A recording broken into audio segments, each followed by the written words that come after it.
السلام عليكم ورحمة الله تعالى وبركاته. مرحبا بكم في قناة روبيكس بروجيكت. كما رأينا في الفيديوهات السابقة على قناتي قمنا بعمل انبوكسين لميكروفون BM800، ثم في الفيديو الثاني قمنا بمعاينة ومراجعة الارم ستاند.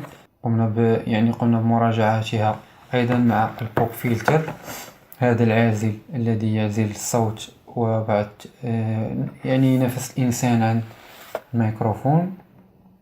قمنا بعمل فيديو للمنتوجين اثنين، إذن نحن الآن أمام 3 منتوجات قمنا بعمل انبوكسين لها. اليوم جاءني منتوج آخر من موقع جيربيست، توصلت به بعد 29 يوم منذ يوم أن قمت بشرائه على الموقع.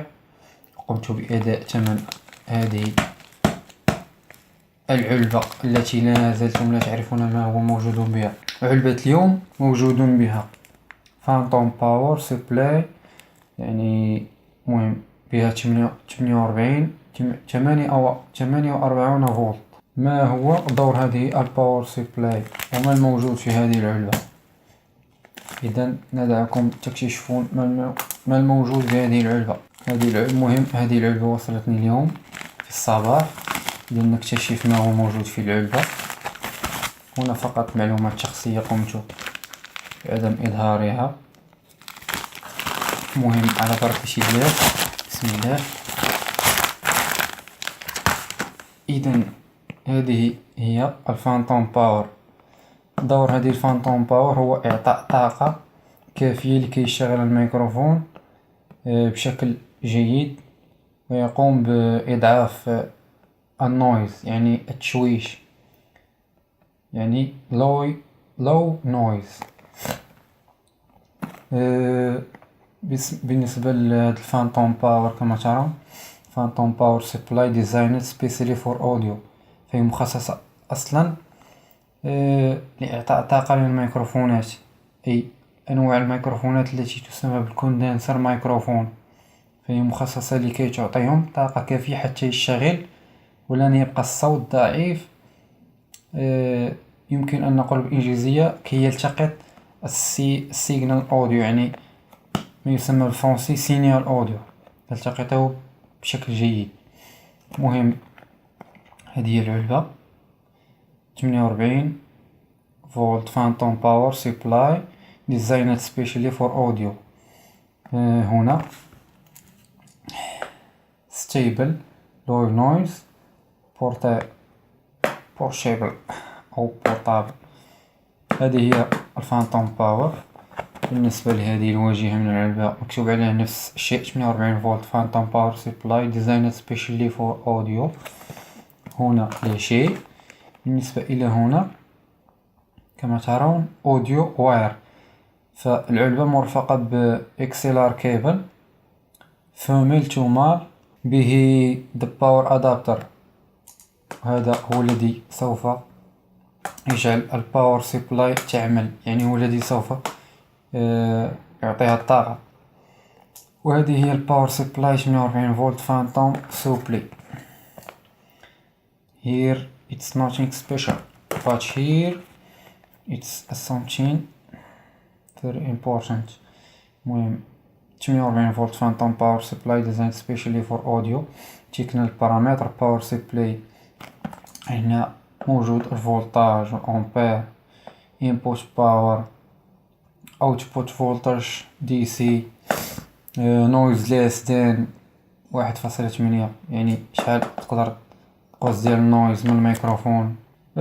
برودكت ليست، ماذا موجود بالعلبة. فيها العلبة 48 فولت فانتوم باور سبلاي، د باور ادابتر اللي هو الشارجور، برودكت كاليفي سيرتيفايد، الورقة ديال البرودكت، و الكيبل مالتو اكسلار فوميل ميكروفون كيبل. إذن سوف نقوم بفتح العلبة لنتعرف على البقية. هذه هي العلبة. أول شيء موجود هنا هو protection to fix car please reserve them carefully. هنا موجود بها بعض المعلومات يعني أجل مهم ليست مهمة. هناك مقبس الذي سوف يتم وضع به باور أدابتر، هذا موجود في العلبة لكي يتم وصله إلى الكهرباء. هناك باور أدابتر، هذا هو الذي سوف يتم وصله بالكهرباء، ثم نقوم بوصل الفانتوم باور به حتى يعطيه الكهرباء. كما ترون فهذا لن يعمل بدون هذه، لأنها مثل هذه المقابس الكهربائية لن تعمل في المغرب. يعني هادو راه فيهم الفومل تومال، هذا المال و لومبلاسمون لكي يركب في هذا هو الفومل، يعني ذكر وأنثى. ثم انتقالا إلى الكيبل كما ترون فهو مختلف جدا، يعني فومل تومال اكسلار كيبل، فوميل تومال ذكر وأنثى.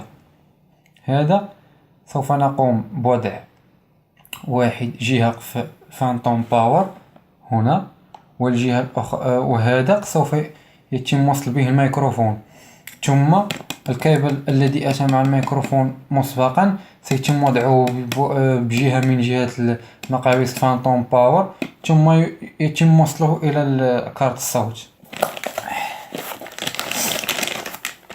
هذه هي الفانتوم باور كما ترون، فهي مصنوعة على ما أظن من الألمنيوم، لون أسود جميل. بهم عدة مسميات في الصين، يعني توجد الكثير من الشركات المصنعة، فهناك نيور، هذه تسمى بليهايو أو ليهايو، مهم أسماء صينية كما تعرفون. إذن هنا AC أدابتر سوف يتم هنا ربطه، يعني هذا يتم ربطه هنا بالفانتوم باور كما ترون.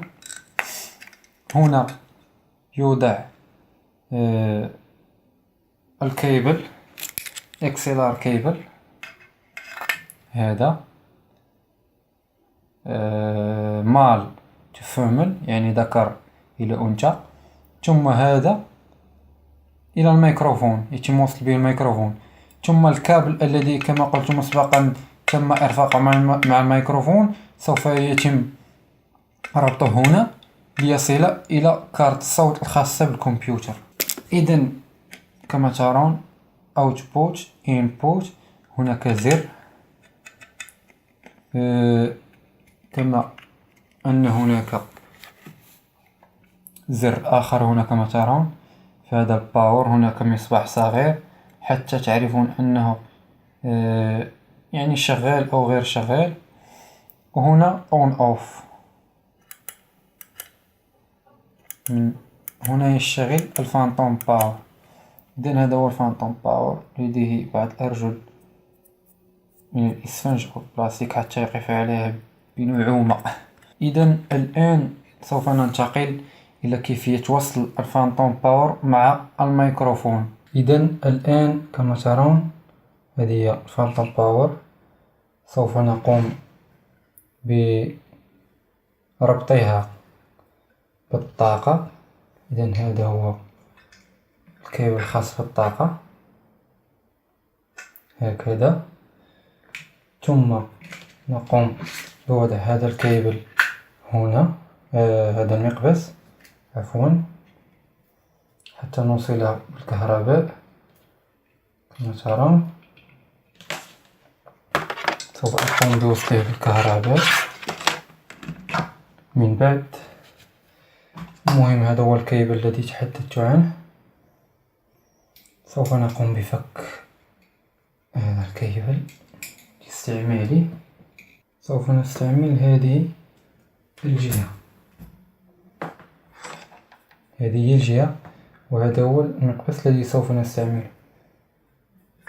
سوف نقوم بالضغط هنا هكذا، ونقوم بإدخال المقبس هنا. قد تم إدخاله بإحكام كما ترون. ثم سآتي بالكيبل الذي كان مرفقا مع الميكروفون، سأريكم إياه حتى تتذكرون. هذا هو الكيبل اللي كان مرفق مع الميكروفون في الفيديو السابق، من لم يرى الفيديو فليشاهده. إذن سوف أقوم بتركيب هذا الكيبل على الفانتوم باور هنا بهذه الطريقة.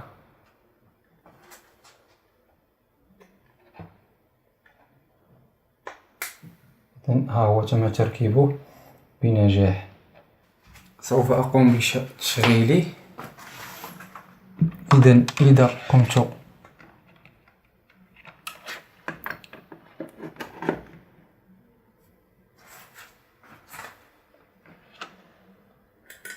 ترون الآن قد تم تشغيله.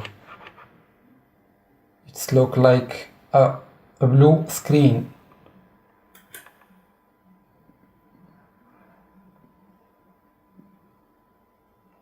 إذن بعد أن ركبنا الكابلات هما الاثنين معا، الآن سوف نقوم بتركيب هذا الكيبل، أي هذا الكيبل XLR فيمل جمال. سوف نركب الفيمل في الميكروفون هنا كما ترون. سوف نقوم بتركيبه هنا، يعني بهذا الشكل. إذن هكذا يتم تركيبه. أما بالنسبة للكابل الثاني فهو هذا، يعني هذا هو الكيبل الذي سوف نقوم بربط الميكروفون به. يعني هذا الكيبل الذي ترونه آت يدخل الصوت من الميكروفون إلى الفانتوم باور. فانتوم باور تعطي طاقة للصوت عن طريق الكهرباء أو ما غير ذلك، وهذا الصوت سوف يمر عبر هذا الكيبل إلى كارت الصوت، الكارت سون أو الساوند كارد بالإنجليزية. إذن هذا سوف يتم تركيبه الجاك 3.5 في كارت الصوت الخاصة بنا كما تعرفون.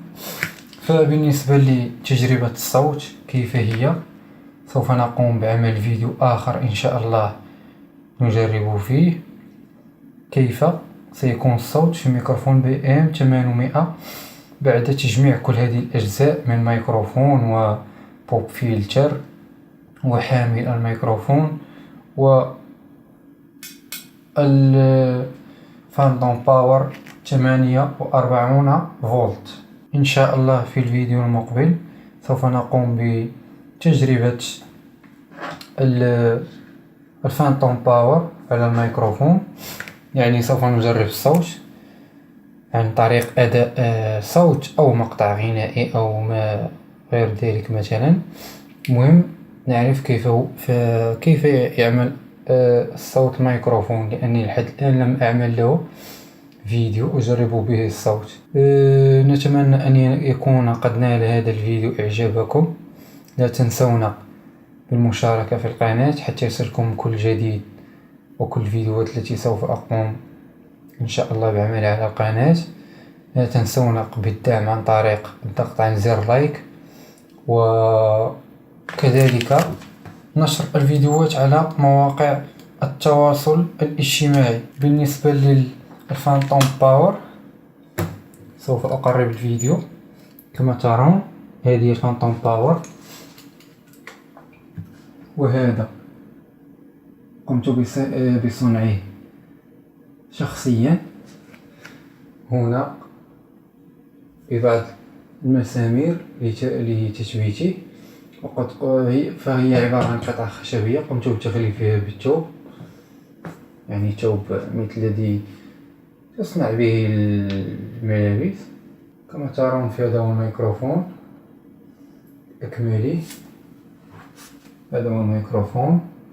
وفي هذا المكان سوف أضع الفانتوم باور حتى أتحكم بها عن قرب في كل مرة أريد أن أشغلها أو أطفئها. إذا كان هذا هو فيديو اليوم، نشكركم على حسن المتابعة، إلى اللقاء.